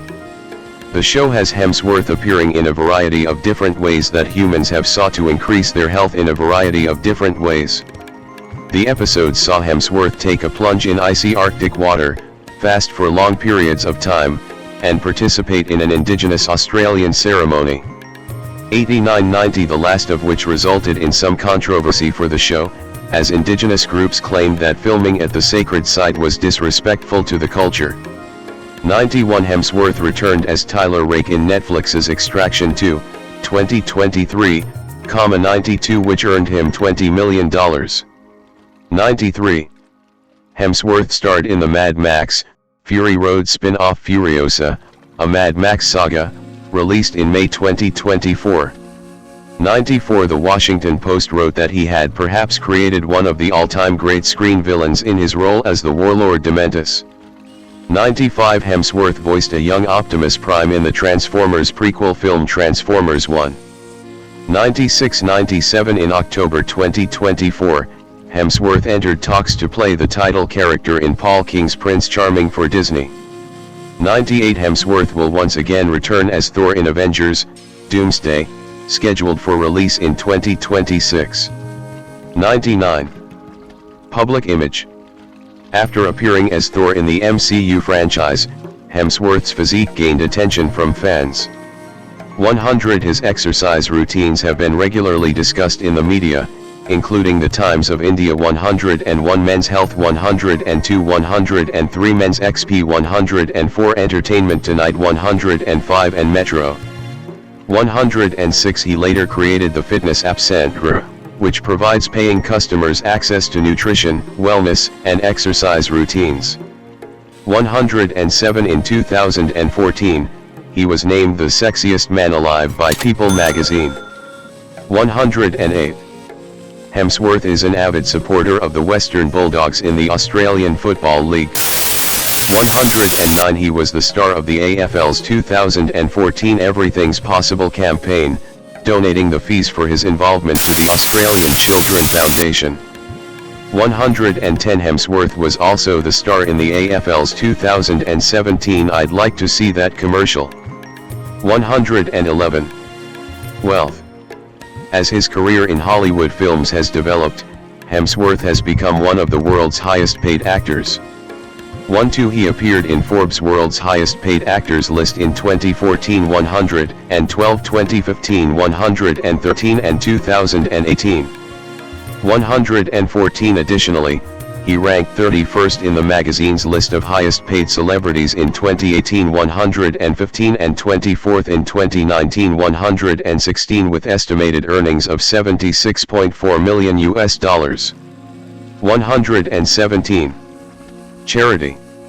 In May 2020, Chris and his brother Liam were among the celebrities who read an installment of Roald Dahl's children's fantasy novel James and the Giant Peach in aid of the global non-profit charity Partners in Health, co-founded by Dahl's daughter Ophelia, which had been fighting COVID-19 in vulnerable areas. 118. Personal life. Hemsworth began dating Spanish model and actress Elsa Pataky in early 2010, after meeting through their mutual representatives. 119. They married in December 2010. 120. The couple have a daughter, born in May 2012, 121, and twin sons, born in March 2014. 122. In 2015, the family moved from Los Angeles to Byron Bay, New South Wales, in his native Australia. 123. Hemsworth speaks limited Spanish, 124, and Indonesian. 125. Hemsworth's children train Brazilian Jiu-Jitsu under Thalaisen Soares, and he has regularly taken them to compete in national tournaments. 126. Hemsworth was appointed a member of the Order of Australia in the 2021 Queen's Birthday Honours. 127. In episode 5 of his National Geographic documentary Limitless, 2022, Hemsworth revealed that his maternal grandfather suffered from Alzheimer's disease. It was also revealed that Hemsworth himself has inherited 2 copies of the APOE4 gene, one from his mother and one from his father, which makes it 8 to 10 times likelier for him to eventually develop Alzheimer's disease than the general population. Christian Charles Philip Bale, born January 30, 1974, is an English actor. Known for his versatility and physical transformations for his roles, he has been a leading man in films of several genres. His accolades include an Academy Award and 2 Golden Globe Awards, in addition to 4 British Academy Film Awards nominations. Forbes magazine ranked him as one of the highest paid actors in 2014. Born in Wales to English parents, Bale had his breakthrough role at age 13 in Steven Spielberg's 1987 war film Empire of the Sun.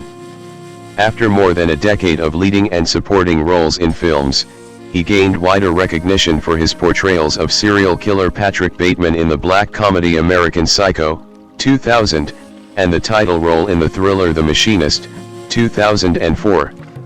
He played superhero Batman in Christopher Nolan's The Dark Knight trilogy, 2005 to 2012, one of the highest-grossing film franchises. Outside his work as Batman, Bale had starring roles in a range of films, including Nolan's period drama The Prestige, 2006, the action film Terminator Salvation, 2009, the crime drama Public Enemies, 2009, and the epic film Exodus, Gods and Kings, 2014. For his portrayal of boxer Dickie Eklund in David O. Russell's biographical film The Fighter, 2010, he won the Academy Award for Best Supporting Actor. Further Academy Award nominations came for his work in Russell's black comedy American Hustle, 2013, and Adam McKay's biographical satires The Big Short, 2015, and Vice, 2018.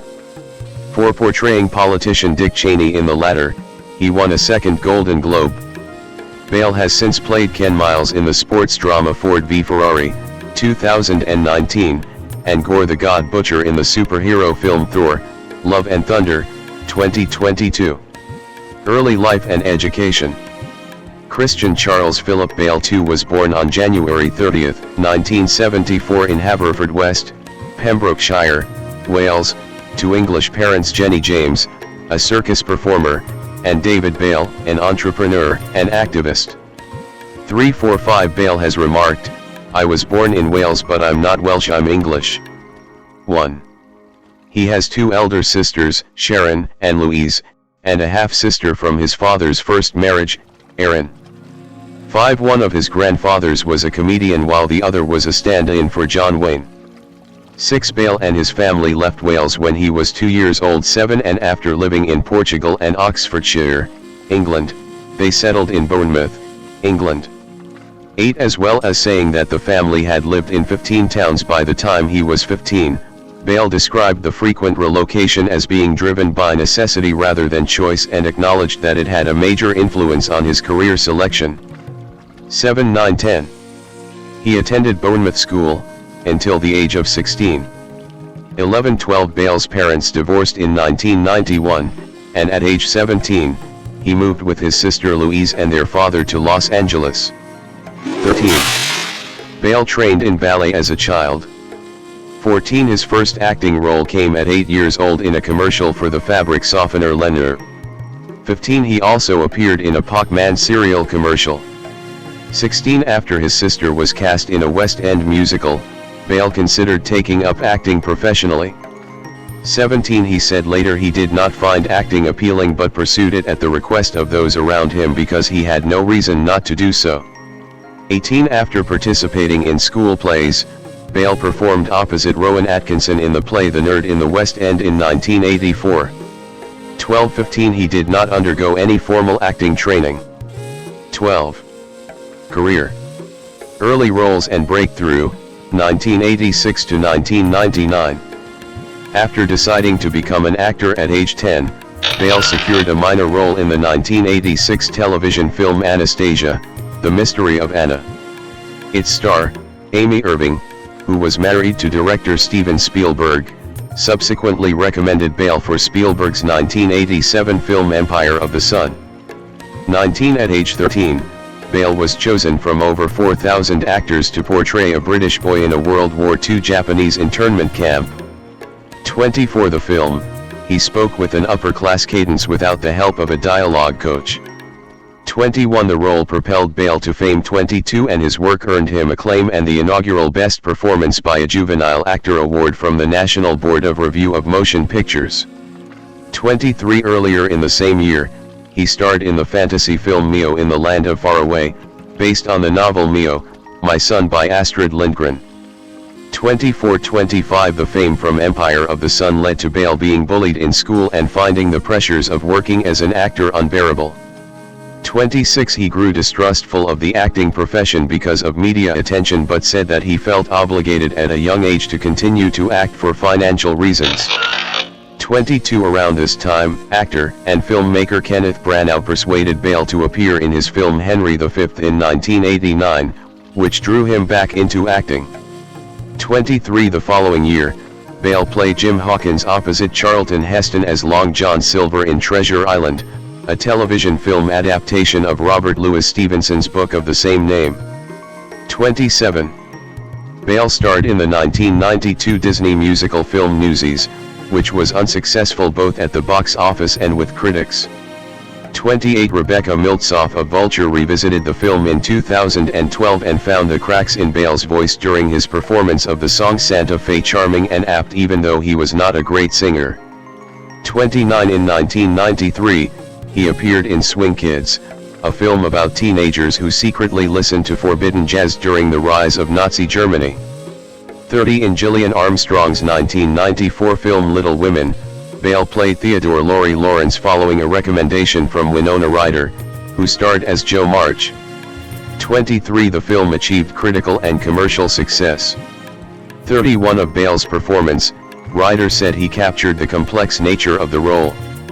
31 He next voiced Thomas, a young compatriot of Captain John Smith, in the 1995 Disney animated film Pocahontas, which attracted a mixed critical reception. 32-33 Bale played a small part in the 1996 film The Portrait of a Lady, based on the Henry James novel of the same name. 34 And appeared in the 1998 musical film Velvet Goldmine, set in the 1970s during the glam rock era. 35 In 1999, he was part of an ensemble cast, which included Kevin Kline and Michelle Pfeiffer, portraying Demetrius in A Midsummer Night's Dream, a film adaptation of William Shakespeare's play of the same name. 36. Rise to prominence and commercial decline, 2000 to 2004. Bale played Patrick Bateman, an investment banker and serial killer, in American Psycho, a film adaptation of Bret Easton Ellis's novel of the same name, directed by Mary Harron. While Harron had chosen Bale for the part, the film's production and distribution company, Lionsgate, originally disagreed and hired Leonardo DiCaprio to play Bateman with Oliver Stone to direct. Bale and Harron were brought back after DiCaprio and Stone had left the project. 37-38 Bale exercised and tanned himself for months to achieve Bateman's chiseled physique and had his teeth capped to assimilate to the character's narcissistic nature. 39-40 American Psycho premiered at the 2000 Sundance Film Festival. Harron said critic Roger Ebert named it the most hated film at the event. 41 Of Bale's work, Ebert wrote he is heroic in the way he allows the character to leap joyfully into despicability. There is no instinct for self-preservation here, and that is one mark of a good actor. 42. The film was released in April 2000, becoming a commercial and critical success and later developing a cult following. 43-44 The role established Bale as a leading man. 15-45. In the 4 years that followed American Psycho, Bale's career experienced critical and commercial failure. 46 He next played a villainous real estate heir in John Singleton's action film Shaft and appeared in John Madden's film adaptation of the Louis de Bernis novel Captain Corelli's Mandolin as Mandras, a Greek fisherman who vies with Nicolas Cage's title character for the affections of Pelagia, played by Penelope Cruz. 34 Bale said he found it refreshing to play Mandras, who is emotionally humane, after working on American Psycho and Shaft. 47 In 2002, he appeared in 3 films, Laurel Canyon, Reign of Fire and Equilibrium. 23 Reviewing Laurel Canyon for Entertainment Weekly, Lisa Schwartzbaum called Bale's performance fussy. 48 After having reservations about joining the post-apocalyptic Reign of Fire, which involved computer-generated imagery, Bale professed his enjoyment of making films that could go awry and cited director Rob Bowman as a reason for his involvement. 49-50 In Equilibrium, he plays a police officer in a futuristic society and performs gun kata, a fictional martial art that incorporates gunfighting. 34-51-52 IGN's Jeff Otto characterized Reign of Fire as poorly received and Equilibrium as highly underrated, while The Independent's Stephen Applebaum described the 2 films along with Shaft and Captain Corelli's Mandolin as mediocre fare. 53-54. Bale starred as the insomnia-ridden, emotionally dysfunctional title character in the psychological thriller The Machinist. To prepare for the role, he initially only smoked cigarettes and drank whiskey. His diet later expanded to include black coffee, an apple, and a can of tuna per day. 55-56 Bale lost 63 pounds, 29 kilograms, weighing 121 pounds, 55 kilograms, to play the character, who was written in the script as a walking skeleton. 57 His weight loss prompted comparisons with Robert De Niro's weight gain in preparation to play Jake LaMotta in the 1980 film Raging Bull. 58 Describing his transformation as mentally calming, Bale claimed he had stopped working for a while because he did not come upon scripts that piqued his interest and that the film's script drew him to lose weight for the part.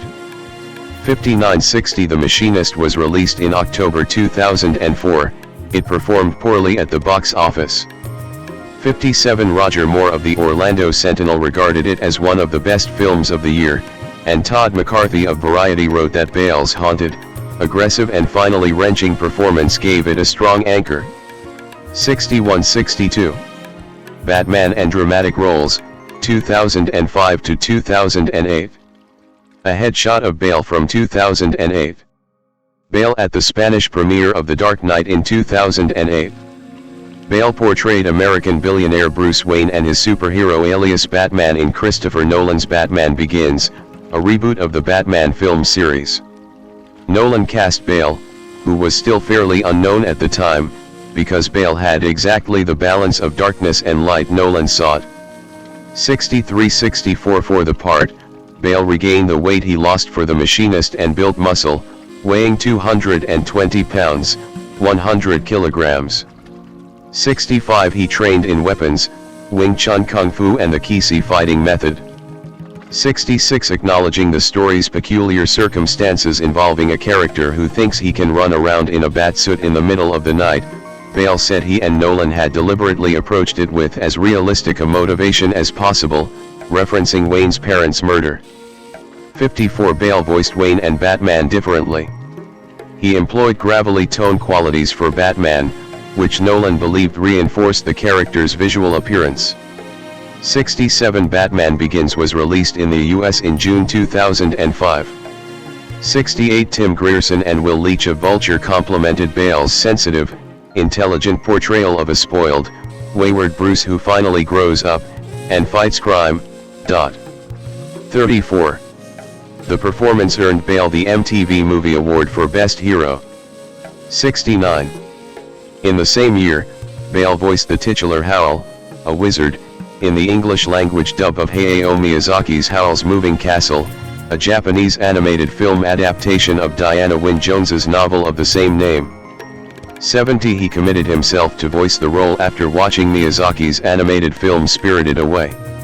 71 Later that year, he starred as a U.S. war veteran who deals with post-traumatic stress disorder in the David Ayer-helmed crime drama Harsh Times, which premiered at the Toronto International Film Festival. 34-72 He portrayed colonist John Rolfe in The New World, a historical drama film inspired by the stories of Pocahontas, directed by Terrence Malick.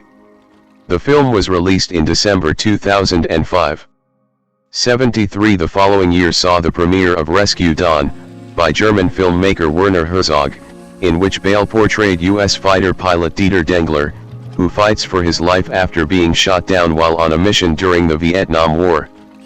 34 After the two worked together, Herzog stated that he had considered Bale to be among his generation's greatest talents long before he played Batman. 74 The Austin Chronicle's Marjorie Baumgarten viewed Bale's work as a continuance of his masterful command of yet another American personality type. 75. For the 2006 film The Prestige, Bale reunited with Batman Begins director Nolan, who said that Bale was cast after offering himself for the part. It is based on the novel of the same name by Christopher Priest about a rivalry between two Victorian-era magicians, whom Bale and Hugh Jackman play in the film. 76-77 While it attracted acclaim from critics, the film performed more modestly during its run in theaters, earning $110 million against a $40 million budget. 78-79-80 In his review for the New York Times, A.O. Scott highlighted Bale's fierce inwardness and called his performance something to savor. 81 Bale next starred in the 2007 drama films I'm Not There, portraying two incarnations of singer-songwriter Bob Dylan, and in 3:10 to Yuma, playing a justice-seeking cattleman. He characterized his Dylan incarnations as two men on a real quest for truth and attributed his interest in 3:10 to Yuma to his affinity for films where he gets to just be dirty and crawling in the mud. 82-83 Bale reprised the role of Batman in Nolan's Batman Begins sequel The Dark Knight, which received acclaim and became the fourth film to gross more than $1 billion worldwide upon its July 2008 release. 84-85 he did many of his own stunts, including one that involved standing on the roof of the Sears Tower in Chicago. 86 The Dark Knight has been regarded by critics as the best superhero film. 87-88 The Dark Knight trilogy completion and acclaim, 2009 to 2012.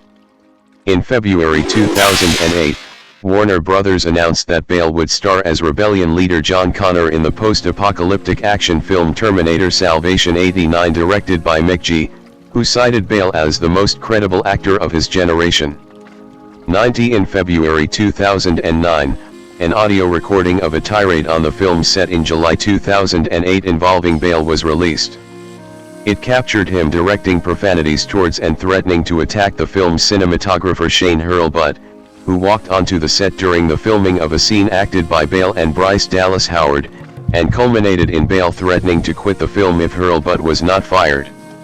91-92 Several colleagues in the film industry defended Bale, attributing the incident to his dedication to acting. 91-93-94 Bale publicly apologized in February 2009, calling the outburst inexcusable and his behavior way out of order and affirming to have made amends with Hurlbut. 95-96 Terminator Salvation was released in May 2009 to tepid reviews. 97-98 Claudia Puig of USA Today considered Bale's work to be surprisingly one-dimensional, while The Age's Jake Wilson wrote he gave one of his least compelling performances. 99-100 Bale later admitted he knew during production that the film would not revitalize the Terminator franchise as he had wished. 101 He asserted he would not work with Mick G again. 98 Photograph of Bale alongside Natalie Portman, Melissa Leo, and Colin Firth and their respective Academy Awards. Bale, far left, at the 83rd Academy Awards in 2011, where he won the Academy Award for Best Supporting Actor. Bale portrayed FBI agent Melvin Purvis opposite Johnny Depp as gangster John Dillinger in Michael Mann's crime drama Public Enemies. 102 Released in July 2009. 103 It earned critical praise and had a commercially successful theatrical run. 104 Dan Zak of The Washington Post was unsatisfied with the casting of Bale and Depp, believing their characters' rivalry lacked electricity, while The New Republic's Christopher Orr found Bale's characteristically closed-off performance nonetheless effective.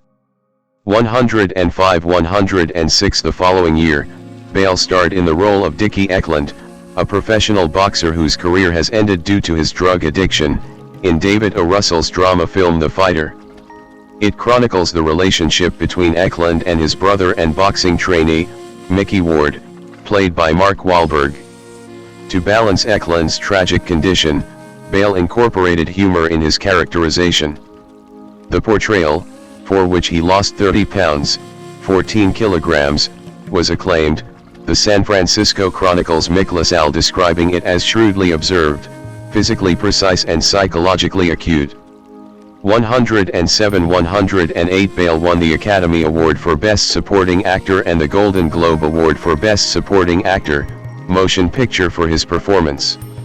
109-110 In 2011, he starred in Zhang Yimou's historical drama film The Flowers of War, which was the highest-grossing Chinese film of the year. 111 Critics described it as nationalistic, anti-Japanese, and too long, too melodramatic, too lightweight. 111-112 Bale played Batman again under Christopher Nolan's direction in the sequel The Dark Knight Rises, released in July 2012. 113 He described Batman in the film as a remorseful recluse in poor mental and physical health, who has surrendered following the events of The Dark Knight. 114 Following the shooting at a midnight showing of the film in Aurora, Colorado, Bale and his wife visited survivors, doctors and first responders at the medical center of Aurora as well as a memorial to victims. 115 The Dark Knight Rises was the 11th film to gross more than $1 billion worldwide, surpassing The Dark Knight. 116 Nolan's Batman film series, dubbed the Dark Knight Trilogy, is one of the highest-grossing film franchises. 117-118. It is also regarded as one of the best comic book film franchises. 119. Bale's performance in the three films garnered universal acclaim. 120 with The Guardian, The Indian Express, MovieWeb, NME, and a poll conducted by the Radio Times ranking it as the best portrayal of Batman on film. 121. Bale later revealed his dissatisfaction with his work throughout the trilogy, saying he didn't quite nail his part and that he didn't quite manage what he had hoped he would as Batman. 122. Continued critical success, 2013 to 2019. In 2013, Bale played a steel mill worker in Scott Cooper's thriller Out of the Furnace. 123. Cooper rewrote the film's script with Bale in mind before the two even met and would not proceed with the project without the actor's involvement. 12. Critics commended the film and deemed it an excellent beginning of the next phase in Bale's career after playing Batman. 124. 125. With Christopher Tapley of Variety noting his work in the film was his best. 126. That same year, he starred in American Hustle, which reunited him with David O. Russell after their work on The Fighter. 127. To play con artist Irving Rosenfeld, Bale studied footage of interviews with real-life con artist Mel Weinberg, who served as inspiration for the character. 12. He gained 43 pounds, 20 kilograms, shaved part of his head and adopted a slouched posture, which reduced his height by 3 inches, 7.6 centimeters, and caused him to suffer a herniated disc. 128. 129. Russell indicated that Robert De Niro, who appeared in an uncredited role, did not recognize Bale when they were first introduced. 130. Writing for the New York Daily News, Joe Newmayer found Bale's performance to be sad, funny, and riveting. 131. He was nominated for an Academy Award and a Golden Globe Award for his work. 110. 132. Bale portrayed Moses in Ridley Scott's epic film Exodus, Gods and Kings. Released in December 2014, the film faced accusations of whitewashing for the casting of Caucasian actors in Middle Eastern roles. Scott justified casting decisions citing financing needs, Bale stating that Scott had been forthright in getting the film made. 133. Its critical response varied between negative and mixed. 134. And the St. Louis Post-Dispatch's Joe Williams called Bale's performance in the film the most apathetic of his career. 135. Bale appeared in Terrence Malick's drama Knight of Cups, which the Atlantic critic David Sims dubbed a noble failure. 136. During its premiere at the 65th Berlin International Film Festival in February 2015, he said he filmed the project without having learned any dialogue and that Malick had only given him a character description. 137. Later that year, he starred as Michael Burry, an antisocial hedge fund manager, in Adam McKay's The Big Short, a biographical comedy drama film about the 2008 financial crisis. 34. He used an ocular prosthesis in the film. 138. The Wall Street Journal's Joe Morgenstern found his portrayal scarily hilarious or in one-liners and quick takes, deftly edited. 139. The role earned Bale Academy Award and Golden Globe Award nominations for Best Supporting Actor. 140. 141. In the 2016 historical drama The Promise, set during the Armenian Genocide, he played an American journalist who becomes involved in a love triangle with a woman, played by Charlotte L. Bone, and an Armenian medical student, played by Oscar Isaac. 34. Critics disapproved of the film, which accrued a $102 million loss. 142. Reviewing the film for the New York Times, Jeanette Katsoulis wrote that Bale appeared muffled and indistinct. 143. About the film, Bale says, "It's got to be a larger conversation because it has to be relevant today. Often the violators get away with impunity, that is completely relevant."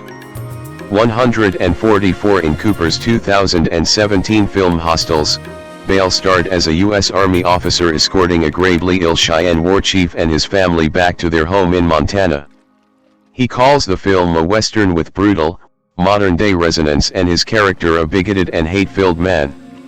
15145 Bale learned the Cheyenne language while working on the film. 145 Empire critic Dan Jolin considered his performance striking and one of the strongest of his career. 146 In 2018, Bale voiced Bagheera in the adventure film Mowgli, Legend of the Jungle. Rolling Stone's David Fear wrote that his voice work and that of Andy Serkis, who directed the film, bring the soul as well as sound and fury. 147. Photograph of Bale surrounded by fans in 2019. Bale at the 2019 Toronto International Film Festival. For the 2018 biographical comedy drama Vice, written and directed by Adam McKay, Bale underwent a major body transformation once again, as he gained over 40 pounds, 18 kilograms, and shaved his head to portray U.S. Vice President Dick Cheney. 128 He described Cheney, who is reckoned the most influential and loathed vice president in U.S. history, as quiet and secretive. 148 149 The film reunited Bale with Amy Adams, with whom he had co-starred in The Fighter and American Hustle. 150 It received positive reviews, and The Guardian's Peter Bradshaw commended Bale's terrifically and in fact rather scarily plausible Cheney impersonation. 151 Lauded by critics, the performance won Bale the Golden Globe Award for Best Actor, Motion Picture Musical or Comedy and garnered him an Academy Award nomination. 152 153 During his acceptance speech at the 76th Golden Globe Awards, Bale thanked Satan for inspiring his Cheney portrayal, which elicited a response from Cheney's daughter and U.S. Representative Liz Cheney, who stated that Bale ruined his opportunity to play a real superhero. 154. Bale portrayed sports car racing driver Ken Miles in the 2019 sports drama Ford v Ferrari, for which he lost 70 pounds, 32 kilograms, after playing Cheney. 155 Directed by James Mangold, the film follows Miles and automotive designer Carroll Shelby, played by Matt Damon, in events surrounding the 1966 24 Hours of Le Mans race. 156 The role earned Bale a 5th Golden Globe Award nomination. 157 While promoting the film, he said he would no longer go through weight fluctuations for roles. 155. Limited work, 2020, present. Bale played Gorr the God Butcher, a villain, in the Marvel Cinematic Universe superhero film Thor, Love and Thunder, which was released in July 2022. He cited a character in the music video for the Aphex Twin song Come to Daddy as an inspiration for his characterization of Gorr.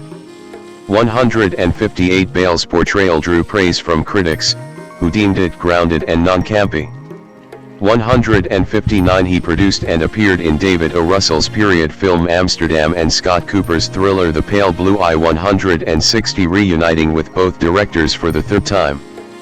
161 162 Amsterdam was released in October 2022, receiving dire reviews and failing at the box office.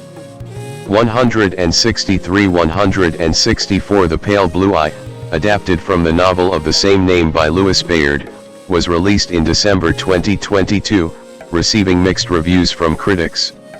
160 165 With his involvement in the 2023 Japanese animated film The Boy and the Heron, Bale voiced a character in an English-language dub of a film by Hayao Miyazaki for the second time. 166. Bale will next play Frankenstein's monster in Maggie Gyllenhaal's fantasy period film The Bride. It is scheduled for release on March 6, 2026. 167 He will also portray football coach and Las Vegas Raiders owner Al Davis in the John Madden biopic Madden, redeeming him with writer/director Russell for the fourth time. 168. Artistry and public image. Bale is known for his exhaustive dedication to the weight fluctuations that his parts demand as well as the intensity with which he completely inhabits his roles. 100